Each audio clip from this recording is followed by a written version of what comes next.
Hello, listeners. This is Kat, and welcome back to Put Your Hands Up Podfics.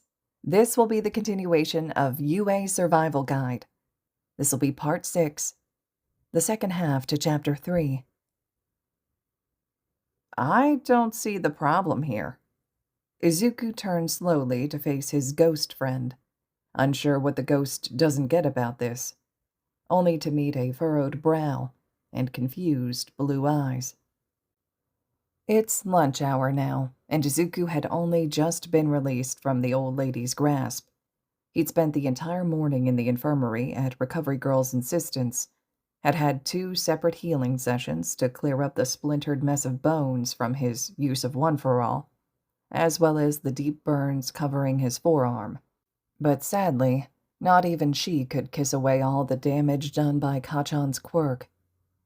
It was still a little tender, and there would be some scarring, but Izuku was getting used to that at this point.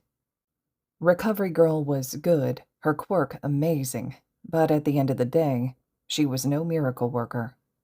And burns were tricky, as she'd kept telling him. Honestly, they looked a lot better than they had, so Izuku's happy with the results. Despite it just now being lunchtime, Izuku hadn't really felt hungry when he'd left the infirmary. Recovery Girl had force-fed him enough nutrient gummies to satisfy a small army, so he felt full. And a little sick, honestly. Oboro had found Izuku in the halls when he'd been on his way to meet up with Uraraka and Ida, since he didn't really know where the ghost was during the day, or what he got up to when he wasn't by Izuku's side. The ghost had managed to talk Izuku into finding somewhere secluded for them to hang out, which was perfect because Izuku really wasn't in the mood for the noise and liveliness of the cafeteria. And he didn't want anyone on his case about not eating, which he's sure Ida and Uraraka would both be worried about, as much as he loved his new friends. He'd actually been looking forward to having a conversation with the ghost. He needed someone to rant to, someone who he was sure wouldn't tell anyone what he said, because, well, Oboro was a ghost who only Izuku could see and talk to. Which led the two of them to the outskirts of campus, blocked in by trees and where no one could see them. They settled facing away from the school, backs pressed up against a thick tree trunk that hid them pretty well from the view of the school. Izuku likes the seclusion of it, likes the thought that he can talk openly to the ghost and not have to worry about being caught, or facing any repercussions of looking like a weirdo. How can you not see a problem? Izuku demands, as if Oboro hadn't understood the words themselves. He's getting detention because of me. Aizawa-sensei is giving Kachan detention. And he's looking into more intense quirk counseling and guidance counseling, which Kachan is going to hate. You seriously don't see a problem? It's Kachan we're talking about. Isn't that, a good thing? The ghost looks very unsure. He targeted you. He was aiming to hurt you. He did hurt you. Oboro gestures to Izuku's forearm, where Recovery Girl had wrapped up the lingering burn with fresh bandages. Why are you so upset he's getting consequences for that? He should. He's behaving like a bully. He's being a bully. Heroes aren't supposed to use their quirks like that. He was playing a villain, Izuku defends, squinting at the ghost. It's the wrong thing to say, Izuku realizes just a second too late. The ghost's face screws up in disbelief, eyes narrowing sharply on Izuku. Yeah, playing a villain, not being one. The ghost blows out a breath, like he's trying to calm himself, then frowns at Izuku. Look, even if he was supposed to play the part of a villain, he still took it too far. It was an exercise, Izuku. It was pretend, and you got hurt. I mean, Glasses was a villain too, and he didn't actively try to harm the hero team, and once again, to reiterate, it was a training exercise. No one should have gotten hurt at all. His name is Ida, Izuku corrects with a sigh. Not Glasses. Wait, no way. That was Ida? Really? Oboro cuts the younger boy off, eyes shining with excitement. Like Ingenium's little brother. I think so, Izuku shrugs, shooting the ghost a confused look. Why? What a small world. I know his older brother. The ghost beams for a second, before the look melts away to a slightly defeated frown, as he leans back against the tree trunk. Or I used to, I guess. Man, though, he's gotten so tall. I haven't seen him in ages. I forgot the kid was old enough to start at UA. What a surprise. I definitely should have put two and two together. Anyways, that's beside the point. Continue. Try to prove that asshole's case to me, Izu-chan. Well, Izuku's brows furrow, trying to remember where his train of thought had been going before Oboro derailed it. They have completely different personalities. Like, Ida cares too much about a lot of different stuff that most people don't, you know? And Kachan doesn't, well, care enough, I guess? But that's not to say he doesn't care at all. I mean, he's got his own agenda, and, okay, fine, he doesn't always do things the right way, I guess, but he'll still be a good hero, and Ida will too, just, they're different people. They learn different ways and process situations differently. They do different things. One's a bully, and one's not, you mean? No! Izuku seriously wants to tug at his own hair. Okay, fine, I'll admit it. Kachan hadn't always been the nicest to me. I know that, but it's okay, seriously. He's always been like that since we were little kids. Even before he got his quirk. It's how he was raised, honestly. He's just like Auntie, just with a bit more... Burning rage? Oboro suggests offhandedly, one leg crossing over the other. Hate? Bad attitude? Inability to be a decent human being? No! Izuku snaps with a sigh. Pride was the word I was going for. Kachan is proud. That's who he is. Oboro rolls his eyes, shaking his head. Okay, fine, but I still don't get why you're defending him so hard. The guy needs to face consequences for his actions. You've admitted what he did was wrong, in a roundabout way, and if he'd done it to literally anyone else, I doubt you'd be acting like this. So why are you so defensive over this? I mean, I told you Shota would prove himself to you, and he's trying. He's trying to do the right thing for you, for Bakugo. He's trying to keep you safe, isn't he? Why is that a problem? That's another thing. Izuku points an accusatory finger at Oboro. Even if it's not really meant for the ghost, Izuku needs to vent because he doesn't understand. Oboro doesn't seem to take his tone as any actual threat, judging by how the ghost, waggishly, arches an eyebrow. What is his angle here? Why is he doing it? Doing what? Oboro asks in exasperation, finally trying to swat Izuku's finger away from his chest. As they'd both expected, the ghost phases right through Izuku's hand, but the living teenager gets the message nonetheless, letting his hand fall into his lap. He doesn't have an angle, dude. Then why is he being nice? Izuku squints accusingly. Why is he acting like he cares? What does it matter what Kachan does to me? No one cares. But he stopped it. He stopped Kachan during the apprehension test, and he apologized for not being there to stop the fight yesterday. Why? What do you mean, why? Oboro stares at him in disbelief for a long second. Of course he cares what happens to you. You're his student. You're literally his responsibility. And even if you weren't, he'd still care that someone was bullying you. Anyone who's seen you and Bakugo in a room together, like even for just a second, will be able to see that whatever you two have going on isn't healthy. He's an asshole to you. Shota definitely noticed.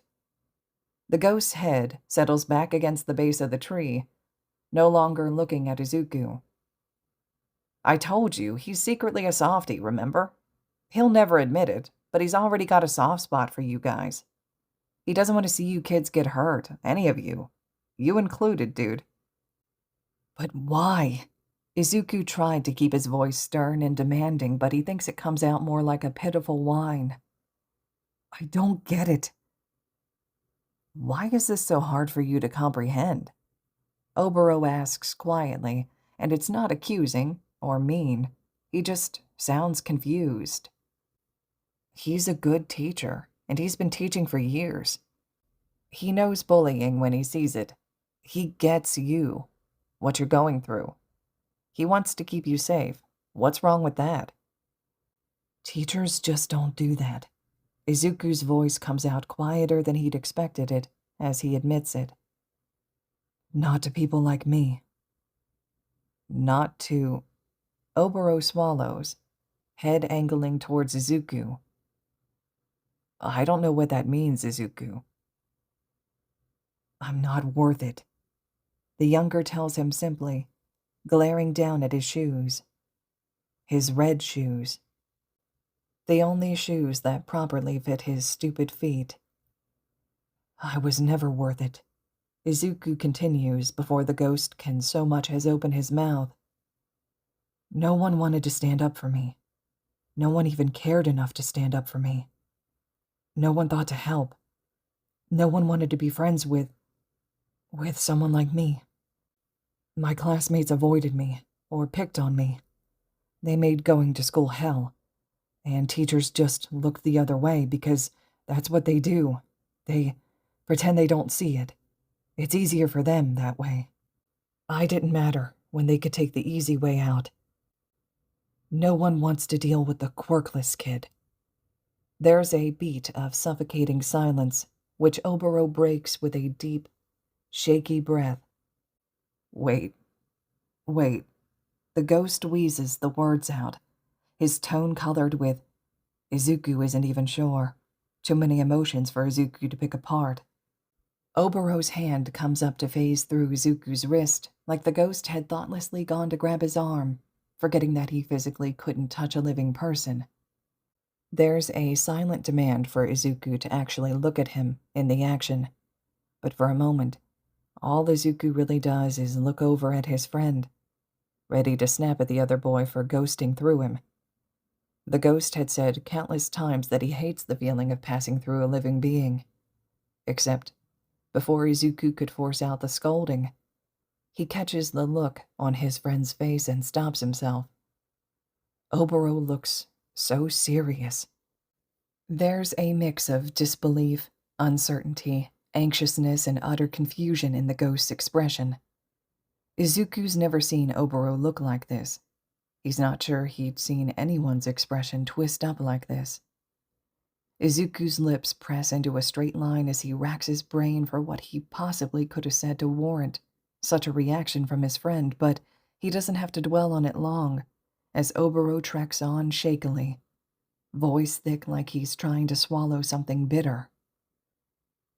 Back up for a sec. You were quirkless?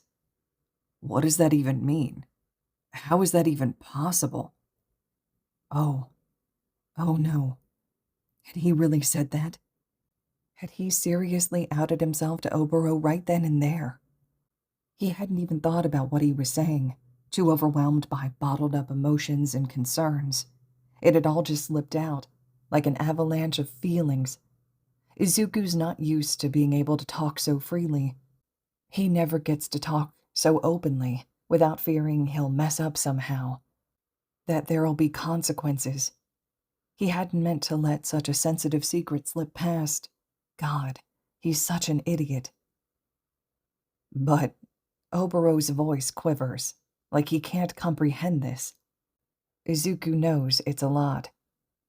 You have a quirk. I saw you use your quirk. You busted your finger throwing the softball on the first day of school. You took out the 0-pointer during the exam. You blew out like 4 floors of a building during your battle trials. I watched the footage. How can you be quirkless with a quirk like that? You have so much power. This is a very sensitive situation. He'd said too much, had gotten carried away with his emotions, and had forgotten that it wasn't common knowledge that he grew up quirkless. All the talk about Kachan had lulled him into a false sense of security because Kachan knew. Kachan knew Izuku when he was little. Kachan was there when Izuku never manifested a quirk. It was a guarded secret he kept close to his chest, and even if the one person who did know the truth about him, Kachan himself, ever tried to tell others, which he kinda had, no one would truly believe him because Izuku does have a quirk. Now, at least. He's quiet for a second too long, distracted by his thoughts until something cool passes through his wrist. Izuku jolts at the chill, looking down to watch Oboro's hand phase through his wrist in a way that Izuku thinks it might have been a persistent tap, tap, tap, had the ghost had any physical mass. Seriously, Oboro finally seems to find his voice.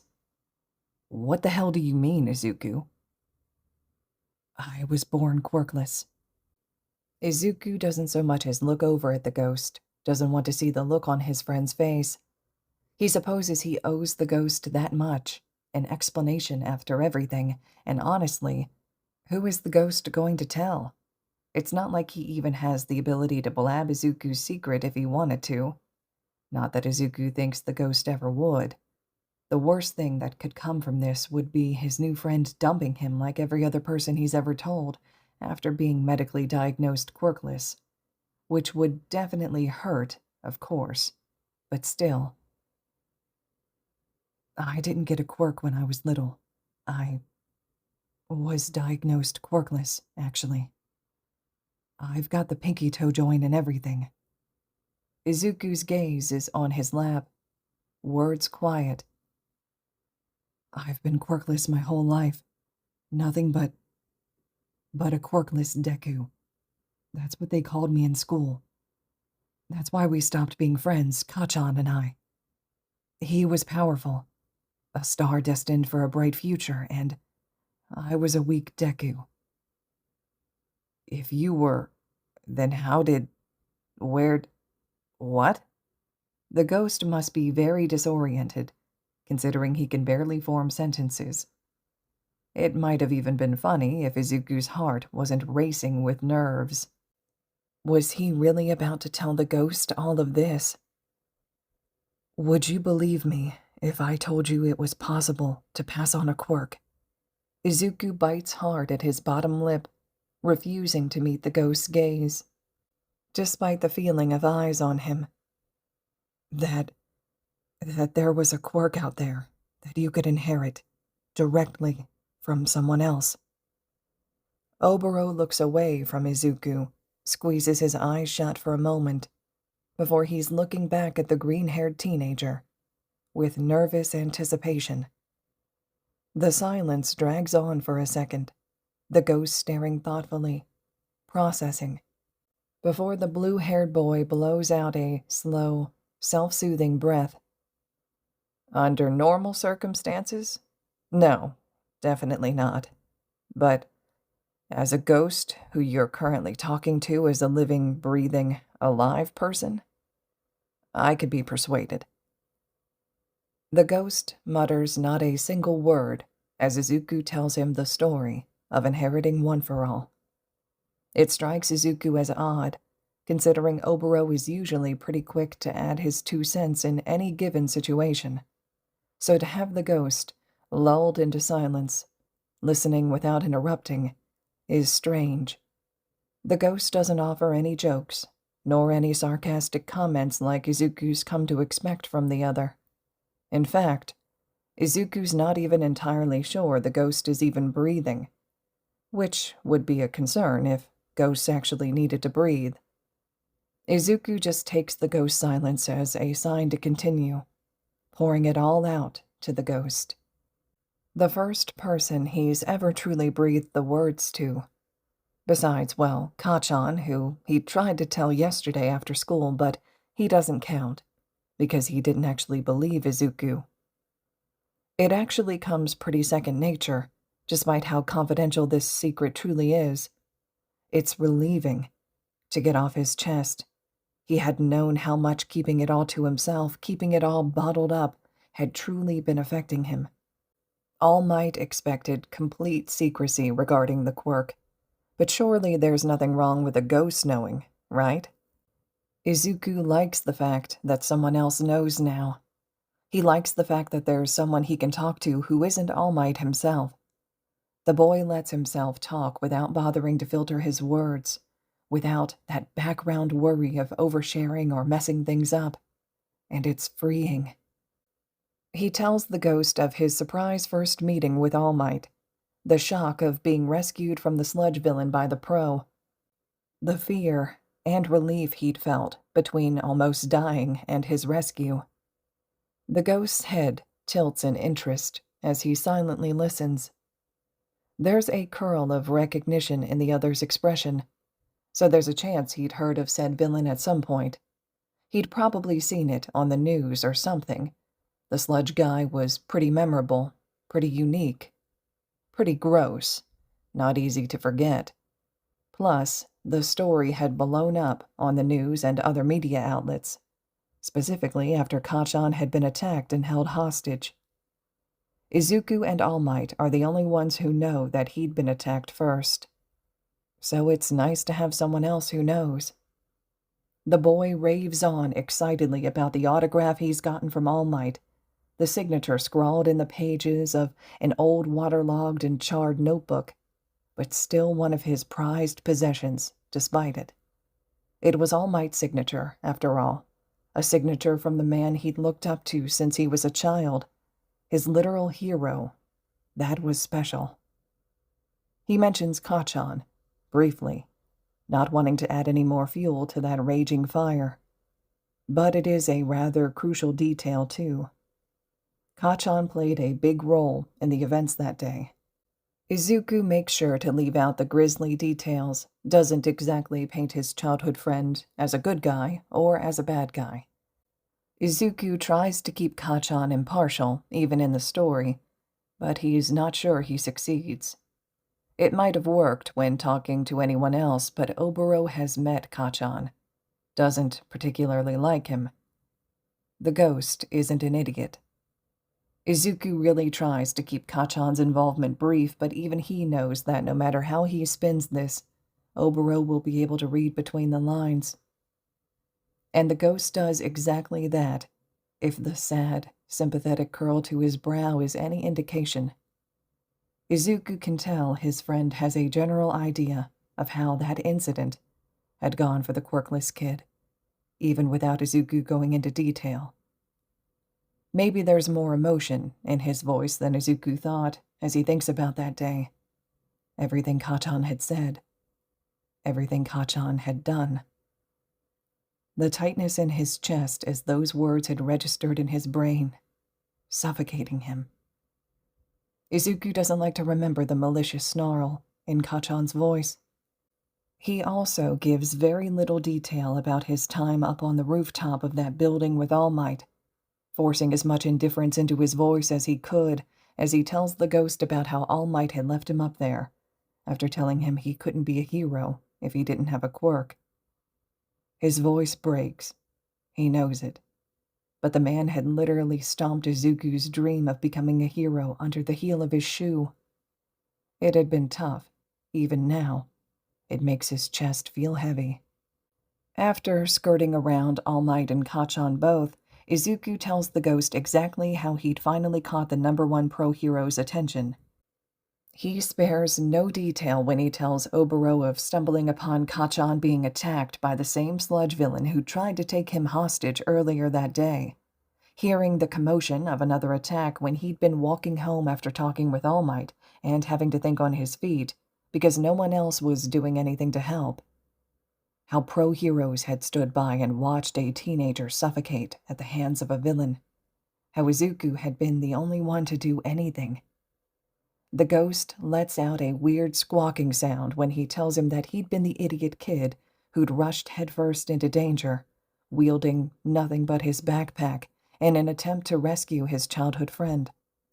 The ghost sputters, but Izuku bulldozes on, not giving the other teen a chance to get a word in about how dangerous that had been, because Izuku knows. He'd gotten that lecture from the pros on scene. Izuku talks of meeting his childhood hero for the second time that fateful day. Talks of being offered a once-in-a-lifetime opportunity. Izuku tells the ghost how hard he'd worked for the chance to inherit something like One for All from someone like All Might. How he'd worked himself to the bone, spending hours upon hours at Dagoba Beach, clearing away the refuse and litter in an attempt to prove himself, to get himself to a point where he could accept the quirk without losing his limbs.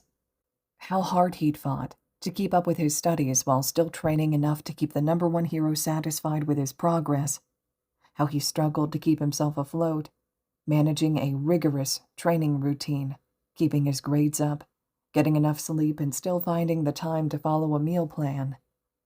And lastly, he talks of finally getting that quirk.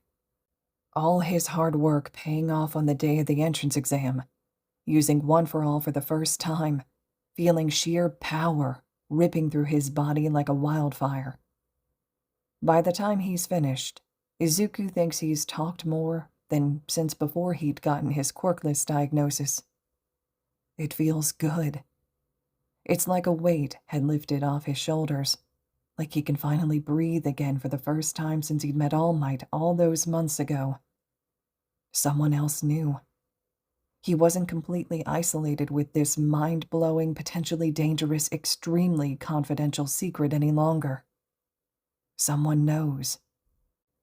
Izuku can't help but think it's a little ridiculous that he only now has someone he can talk to, and not even that, but the someone he's finally pouring his heart out to is a ghost he'd met 3 days ago. He'd been handling it all alone. He didn't have anyone to talk to. Trust doesn't come easy to someone like Izuku, but for some reason, Izuku really trusts Oboro. Maybe it's the fact the ghost can't tell anyone else, yet he's still entirely real.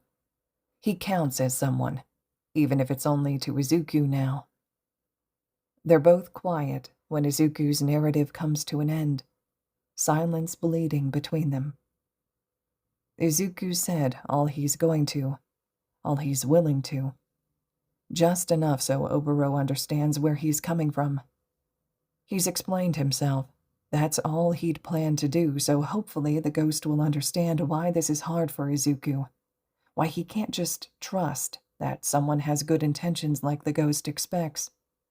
He needs the ghost to acknowledge why Izuku is distrustful of authority figures, of teachers, and why he takes kindness offered to him with a grain of salt and suspicion. He hadn't explicitly told the ghost anything, but he seems clever. Izuku's sure he'll put 2 and 2 together on his own.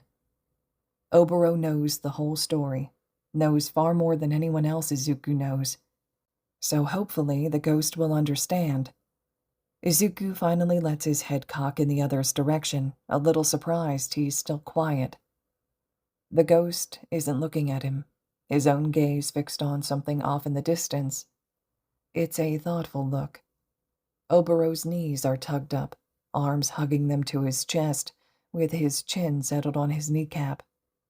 The small of his back is slack against the tree, but the upper part of his body caves in over his legs. He doesn't move. Izuku glances a look back over his shoulder towards the school, seeing a few students who'd come outside over the break heading back inside. That must mean lunch period is almost over.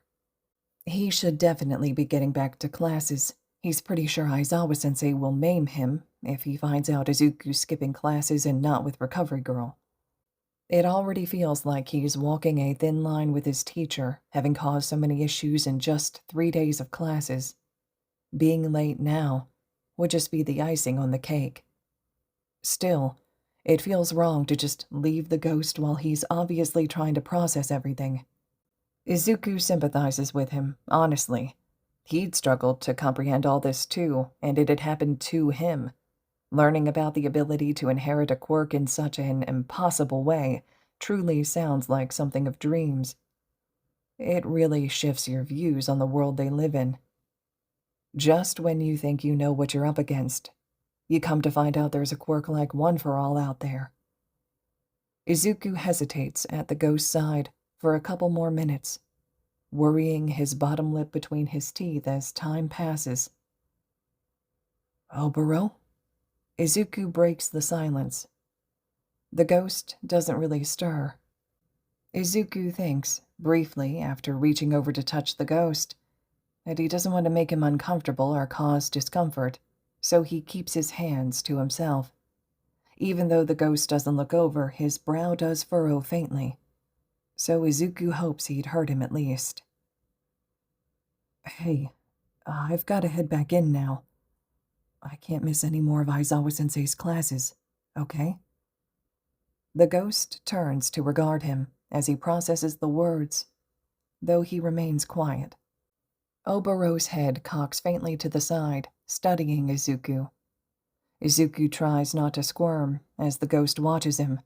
He's never felt quite as observed as he does right now, and he'd been the centerpiece of many doctors' focus.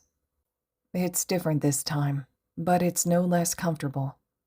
Oboro knows far more about him than any other human being, which makes his gaze feel more intense. Izuku tries not to let it bother him. The boy stands, stretching out his legs. He turns to the school, takes a single step forward before looking back at his friend. The ghost makes no move to follow. Izuku hesitates. "You coming, or?" Oboro blinks up at him owlishly, then waves a dismissive hand in his direction. Izuku frowns as the ghost's gaze drops down to his own shoes. He wishes he had the time to stay here with the ghost, to pick the other boy apart like he wants to, or maybe he even wishes he could tug the ghost up and along like he would any of his living friends. But he can do neither of those things. And if he stays here any longer, he's going to be late. It's not like he can run to class with his injuries, exhaustion, and low stamina. Izuku bites hard at his lip, looking between Oboro and the school behind him. "All right. Well, you know where to find me, right? I've got to go." A faint duck of the ghost's head is all the response Izuku gets, but it's also all he really needs. At least he'd gotten some sort of answer. Doesn't feel as bad leaving Oboro now. He clearly just wants a moment to himself to process, so Izuku will let him have that. Izuku gives the ghost one last look before he finally leaves towards the school. He just barely manages to make it to his desk before the bell rings, and yet he can't really focus on the lesson as his thoughts keep straying to the ghost. He hopes Oboro is okay out there. He'd feel bad if he fried his new friend's brain so early into their friendship. "All Might left you on the rooftop of a building after tearing your hopes and dreams of being a quirkless hero to shreds in front of you." Izuku startles at the sudden voice behind him, fumbling his phone in an attempt to not throw it in surprise. He lets his attention lull back, blinking slowly at the ghost staring down at him with a blank expression. "What?" "You could have jumped off that building right then. You could have... you..." Izuku gives himself half a second to process that. The sudden presence behind him, when he was just alone in the apartment a second ago, and the ghost's complete lack of manners. What, no hello before scaring the shit out of him? Fine, that's cool. Izuku tries not to let the surprise of suddenly having company show on his face as he regards the ghost blankly. Frankly, his parting words of, "You know where to find me," from that afternoon could have also been viewed as an invite to find Izuku whenever he fancied, even if Izuku had only meant the offer during school hours, where he typically saw the ghost. But Oboro hadn't shown up at the school for the rest of the afternoon. He hadn't seen the ghost since he'd left him in the schoolyard at lunch. The ghost hadn't come to Aizawa-sensei's classes or to the after-school help his homeroom teacher had been kind enough to offer. He hadn't even seen Oboro when he'd detoured to the edges of campus where they'd talked, when he'd left the school, almost missing his train because of it. Izuku assumed he just needed time to process, so he hadn't expected to see the ghost again until tomorrow at the earliest. He's rightfully surprised now. He supposes he shouldn't be too surprised, though. It's not like the ghost had stalked him or something, showing up in a spooky or mysterious way that would creep him out. Izuku had literally brought the ghost home just yesterday, so it's not that weird he'd been able to find his way here alone now. That one's on him, honestly. If you don't want ghosts around, you typically don't show them where you live. He's never brought a ghost home, and they've never just followed. It's a good thing he likes Oboro. The green-haired teen decides to just accept this as normal, even if it's very far from normal. Nothing about his life is normal. Yeah. Izuku gives an affirming nod, seeing no reason to lie to the ghost at this point. It's true. There's weight to Oboro's words because it's an actual valid worry for the ghost to have after knowing everything. Izuku would be a liar if he said he hadn't thought about it, even if just for a split second. The thought had already been in his head from Kachan, and All Might telling him no, as nice and probably true as it had been, had shattered what little hope he had left. There's not many responses to your hero crushing everything you've ever wanted in life to smithereens before your very eyes. But I didn't. The words seemed to fall on deaf ears. Izuku arches an eyebrow in question as the ghost finally steps into the room, phasing right through the couch Izuku sits on as he goes. For a long second, Izuku just watches the ghost pace. A quick-paced line back and forth, in front of the couch. Izuku's not sure if he's really paying attention to where he's strutting, considering each line takes him directly through the coffee table in his path. The ghost doesn't seem to mind, or even acknowledge it, so Izuku doesn't bring it up. Izuku lets himself watch, until a wave of motion sickness, dizziness, crashes over him. Izuku bites hard at the inside of his cheek to settle the churn of his stomach, shaking his head. He pins his attention across the room, only seeing the ghost moving in his peripheral vision, as he slowly adds, "And then he also gave me one for all, right after. So I think they kinda cancel each other out, you know?" The ghost freezes, directly in the coffee table, where he shoots Izuku an appalled look. "After you almost died, like multiple times. After they all those pro-heroes just stood by and watched a kid suffer at the hands of a villain. You, a junior high student, who just had his world shattered by the person you look up to the most, were the only one to try and help. No offense, by the way, just, I can't wrap my head around that. Wow." All Might helped. Izuku shrugs, setting his phone on the couch cushion beside him, as he straightens up. This seems like a serious conversation, so he'll treat it as such, for Oboro's sake. "Honestly, if he hadn't stepped in, Kachan and I would have both probably died that day." "Don't defend him," Oboro snaps, glaring daggers.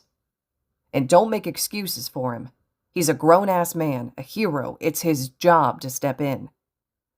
Izuku blinks at the malice in Oboro's tone, but he doesn't take it to heart.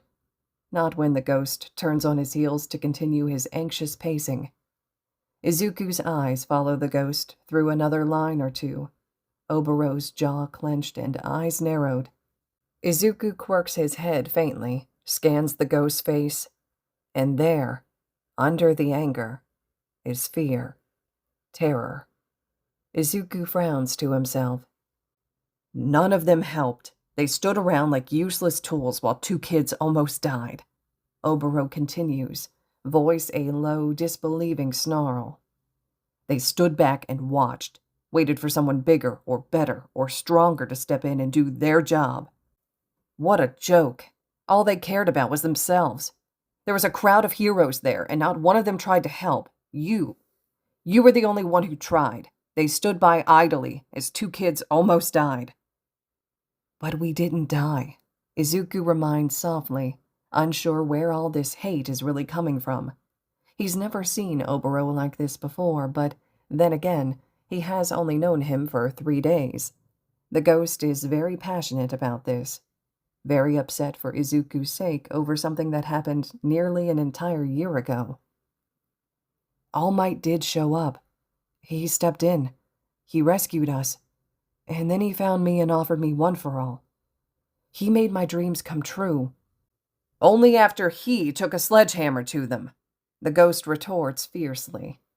Izuku can't help but feel like this is a bit of a one-sided argument at this point, like nothing he says will do anything to deter the ghost's frame of mind. Oboro had made up his own mind after stewing on everything he knew. He'd clearly been thinking long and hard about this since Izuku had told him that afternoon. Izuku's jaw snaps shut as his gaze follows the ghost. Oboro's steps finally slow to a stop, tone softening too as if he's realized there's nothing he can do about this. I can't believe this. I can't believe him, All Might. There was literally no thought behind this. I mean, you could have died, Izuku. What if that quirk really had been too powerful for your body?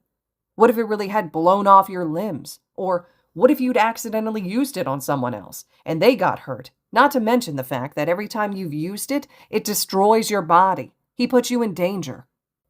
Defensiveness claws at Izuku's stomach. I'm learning, Oboro. It feels like the ghost is trying to talk him out of something that's already happened. It's a lost cause. One for All had literally already melded with his DNA. He's not going to give it back just because a ghost doesn't like it. I know. The ghost's jaw snaps shut, apologetic eyes flicking to Izuku as he turns to face him. That's not what I meant. I'm not blaming you. I mean, I don't think it was wise to take a quirk like that, of course, but I get why you did. I probably would have too. And you're doing spectacular with the quirk, all things considered. Really, you're a marvel, dude. You're learning what's taken most people years to pick up in just weeks. The ghost groans petulantly to himself. I'm mad, okay? I'm mad at All Might for how he went about this. Shoza always said the guy has one brain cell, and I'm finally starting to see where he's coming from. That's a bit harsh. That's completely reasonable. Oboro corrects before Izuku can even get the words out. Despite the words, there's a lightness in his tone. Maybe he's finally starting to come down from his cloud of anger. Seriously, though, he went about this all wrong, and the fact he's just let you flounder with it, alone for the most part, I hate it. He's let it break you and done next to nothing to really help. You've practically been learning how to have a quirk on your own. No quirk counseling, no real training, no extra help. It's bullshit. Izuku opens his mouth to interject, but Oboro shoots him a dark look. And no, Izuku. The ghost shuts him down, as if he'd read Izuku's mind before he can so much as get a word in. A friendly word of advice from All Might here and there does not count as help. Izuku narrows his eyes on the ghost. I've been learning it just fine. Izuku sighs, already tired of this conversation. I can compartmentalize it now, so it doesn't shatter my arm or legs. But it does still hurt you whenever you compartmentalize it. Izuku sputters, trying to find a defense, but coming up short. He's right. The boy shoots the ghost a sideways glare anyways. That's beside the point. I can still compartmentalize. I couldn't before. That's an improvement. Sensei gave me that ultimatum, and I managed to throw the softball without major injury. I was still able to compete, even hurt. I knew nothing before, Oboro. You don't get it. All Might... He's still learning how to teach, but he's helping me. He does help. Maybe so. The ghost relents, beelining through the coffee table to plop down on the couch beside Izuku. But it's not enough. Sure, he's trying. I'll give him that. But he's not really helping you. You should have been placed in quirk counseling as soon as you got that power. Just like when a child's quirk finally comes in, that's always the first step. You didn't have a quirk before. You had no idea what was going on or what to do with it, and All Might didn't help. He should have been the adult. He should have ensured you had what you needed before sending you into the exam. Maybe you wouldn't have broken 3 limbs then. It's a secret, is Izuku's last defense. That's a weak excuse. Oboro looks away from Izuku. Actually, it's a pretty dick move on All Might's part, giving a kid who had no prior experience with a quirk an extremely powerful one, then offering minimal assistance in learning it, and telling the kid he can't go to anyone else for help because it's a secret. He isolated you from everything, from help, and the potential to actually learn how to use the quirk without hurting yourself to the lengths you have been in the process. Izuku wants to refute, to defend. He truly does. All Might had graciously offered him a gift he'd only ever dreamed of having. He'd been given a quirk, a once-in-a-lifetime chance, and Izuku had jumped on the offer without a second thought, but he can't say he never felt isolated because of it. He'd been walking on eggshells, because he's this quirkless kid who suddenly had a quirk. He'd gone from the bottom of the social pyramid to the very top in a matter of seconds. He'd made it to one of the most well-known and praised schools in all of Japan, into one of the hardest classes to be accepted into, and that's because of everything All Might had done for him. But he hadn't been able to tell anyone. He'd been forced to sit on the secret. And he thought about what would have happened if he'd gotten this quirk in childhood like everyone else. There's no question that he would have instantly been placed in quirk counseling, probably intense counseling at that. They would have showed him how to control it, how to use it without shattering his bones. One for All is strong, it's powerful. But it's definitely not the first quirk to harm the holder. There are people out there who've been in Izuku's place, people who can teach him from their own experience. All Might simply hadn't inherited the quirk in the same way Izuku had. He'd said as much. Izuku remembers Kachan talking about his own quirk counseling when they'd been children, how all their classmates had in turn raved about their own counseling and all they'd learned too. It helped. It truly did. But Izuku hadn't had the option. He'd never personally experienced it. There was no need for quirk counseling for a quirkless kid, and now he'd look pretty dumb in a counseling session about harnessing power that's usually taught to grade schoolers when their quirks first come in. The need to defend drains out of Izuku almost as fast as it had simmered up in the first place. He's tired. Izuku lets his body flop back against the couch, regarding the ghost with an unimpressed look. Well, it's already done. What do you expect me to do about it?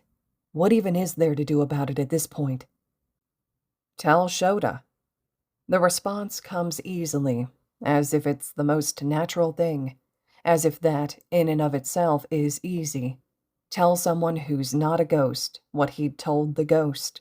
Tell someone who can actually help in his journey towards understanding his damaging quirk. It sounds right. It sounds easy enough, but for some reason, a shot of fear climbs up his spine. It's not my secret to tell, Izuku huffs abruptly, masking the fear settling in his chest. I won't betray All Might by telling my sensei. That's the stupidest thing I've heard, Izu. Oboro returned harshly, but it was more annoyance than any real heat. It became your secret when he handed over a quirk that he knew was going to hurt you. It was wrong of him to make you keep it a secret for his sake in the first place. I mean, look at you. You've had it for, what, a month? 2? Izuku's brow furrows. Just over 2 weeks. You've got to be kidding me. Oboro wheezes in surprise, mouth gaping open. That's even worse. The annoyance is back as Izuku's arms cross tightly over his chest in exasperation. Was there a point to this? Oboro opens his mouth to respond, bites his lip thoughtfully before nodding. Yes, there was. Sorry, distracted. You've had this quirk for just over 2 weeks, and you've already broken at least 70% of your body on multiple occasions. That's not good, Izuku. There are people who can help with that. They may not know one for all, but they do know quirks. And Sensei's one of them? Yeah? Oboro looks unimpressed as he matched Izuku's defensiveness. Of course he is. He's been a teacher for a long time now. He's worked with difficult quirks. I mean, his own quirk isn't a walk in the park to master, and look how well he uses that. There's a reason he's teaching 1A. Shota's the kind of person not afraid to do what's gotta be done, even if it's hard. If he knew you'd only had your quirk for so many weeks leading up, he would have taken that into account. He's not some monster, dude. Izuku simply shoots the ghost a disbelieving look. The older boy huffs out a heavy sigh. I keep telling you he's a good guy, but you never believe it. And I get it. You don't have a good track record with teachers, but the UA staff are different. Shota's different. He's rough around the edges, I'll admit that, but you'll never meet a person who cares as much as he does. He's already in your corner, and you've only known him for 3 days. Maybe he was good to you, but he threatened to expel me. Almost did expel me. Yeah, maybe, but he didn't know. Oboro stresses the word, as if he really believes it would make a difference. I'll let you in on a little secret. He was going to expel the person in last place. He does the same thing every year. His intention on that first day was to pick out the weakest link and send them packing as a reality check. But he didn't. He saw potential in you. He told you what he thought before you even used your quirk, and I'll admit, he could have been a bit nicer, but you proved him wrong. Izuku can only stare at the ghost, chest heavy with both relief as well as a nauseating wave of anxiety at the thought that he really could have been expelled. Aizawa-sensei had said he was being deceptive, but he truly was going to expel the student with the least potential, according to Oboro. Izuku had had his suspicions, but it made him sick to the stomach to have those suspicions confirmed. He really could have lost everything that day. Holy shit. Don't look at me like that. Oboro's frowning when Izuku's gaze drags towards him. I'm only telling you this so you understand, okay? If he was going to expel you, he would've. If he was going to expel the class, he would've. This is the first time in, I don't know, since he started at UA, that he hasn't expelled anyone. And that's because you showed him you were destined to be a hero, even if you didn't fully have a grasp on your quirk. Izuku can't force himself to say anything, can't even figure out what to say to something like that. Actually, he's not even sure he really remembers how to move his mouth or make his vocal cords work as he tried to shove down the dread in his chest. He wants to say things. He wants to tell Oboro he's wrong and defend All Might. He wants to remind the ghost that no teacher has ever cared about him. There's a lot he wants to say, but nothing comes out, even when he tried.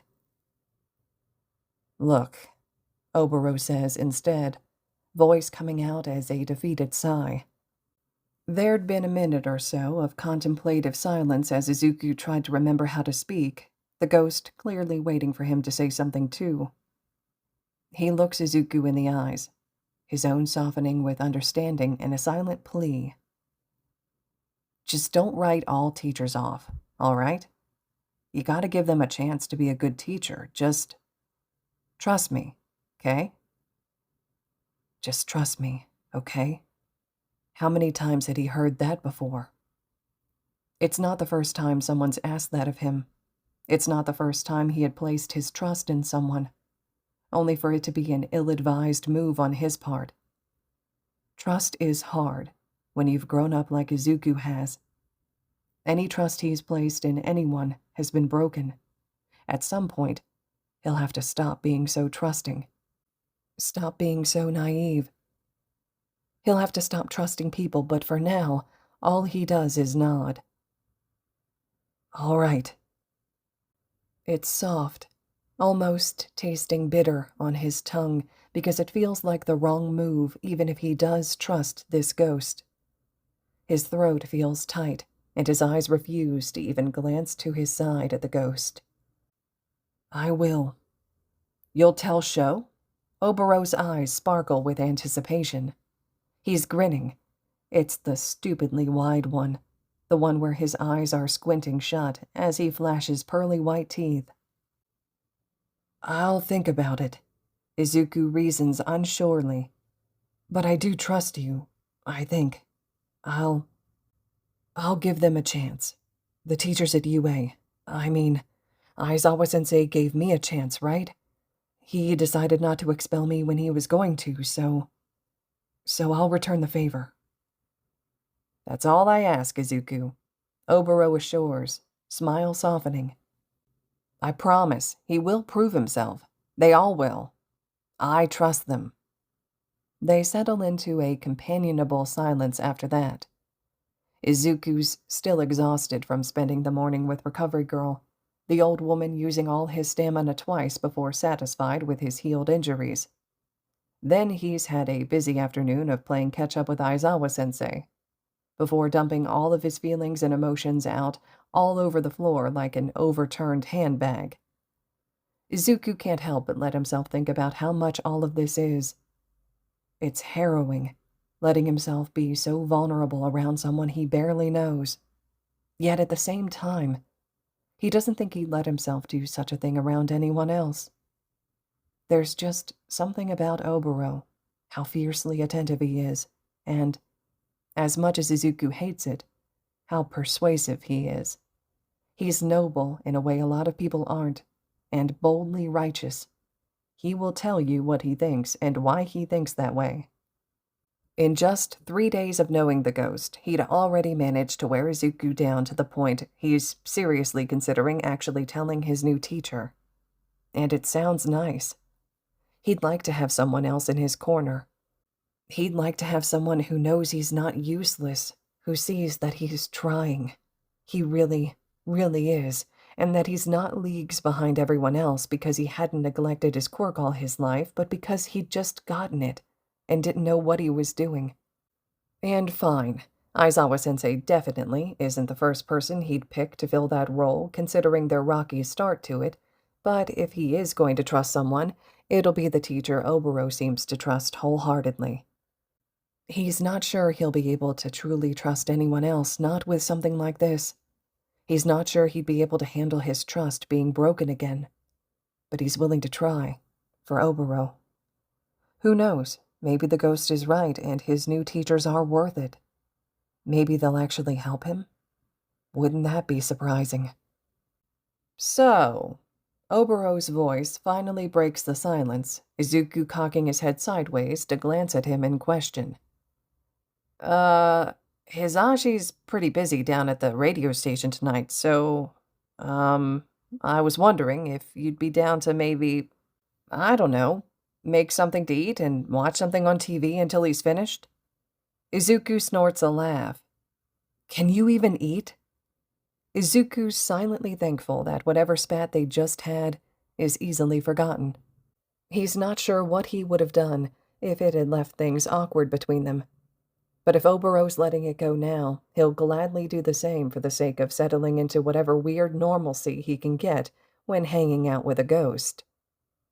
"I can't," the ghost whines pathetically. "But I can smell it and look at it and be extremely jealous and envious that other people are eating it." "That sounds horrible," Izuku comments, a small smile lifting to his face. "Doesn't it suck?" "Oh, yeah, big time," the ghost bemoans playfully, shoulder shrugging as he stands from the couch, stretching out his limbs.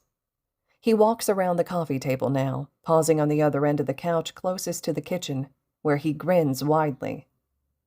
"I'll just live vicariously through you. So, what you got to eat? Something good, I hope." "Because that's not odd at all," Izuku teases as he moves to follow the other teen. He knows there's not a lot in the kitchen anymore. He's more of a pick something quick up for dinner on your way home kind of guy. But he'll probably be able to find something to eat. He is kind of hungry now. "How about instant curry noodles?" "Instant?" Oboro frowns dramatically, but the flicker of a bright smile on his face lets Izuku know he's just jesting. "I guess that'll do." Izuku lets out a hearty laugh at that, stepping past his friend and into the kitchen.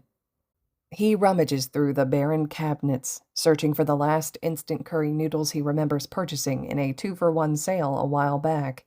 He knows it's hidden somewhere. Unbeknownst to him, the ghost is eyeing each cabinet he opens in search of the noodles. The ghost worries his bottom lip between his teeth, eyes dimming uneasily at how unsettlingly empty his kitchen is. The more the ghost sees, the sicker he feels. Just what had Izuku been living off of if his cupboards were this bare? Ah, here it is. Izuku finally turns back to the other teenager, blissfully unaware of the deep frown on the ghost's face that had instantly transformed into a wide, yet faintly grim grin, hiding away the ghost's worries of his new friend's living situation. The green-haired boy flashes a grin, holding up a small cup of instant curry noodles as proof that they exist. I knew I had one somewhere around here. I'll have to pick up more. This is my last one. Oh, looks good. The ghost nods his head to appease, smile only wavering when Izuku turns back to the counter to set about filling and turning on the kettle. Oboro wants to say something about his observations, but even he knows that saying anything right now will definitely not be well received by the younger teen. He'd already cornered Izuku about his quirkless childhood and maybe pushed a bit too hard about his distrust for members of any and all authority, even if it really is for his sake. Not everyone in the world is out to get him, and Oboro will be damned if he lets Izuku continue living that way. So he knows that Izuku's already on edge. Oboro cannot stir the pot again at this point. They'd just come to neutral territory. Oboro can't disrupt that. So, one problem at a time. All right, listeners, this concludes Chapter 3 of Yuuei Survival Guide with this re-recording. Chapter 4 will be up next. I'd love to hear the thoughts and reactions you all are having to this one, so please drop your comments below for me. Just a reminder, of course, that the fic is located over on AO3, so you can always hop over leaving comments, kudos, and support to the original author as well. I'm sure it's much appreciated. And as always, thank you all so much for listening.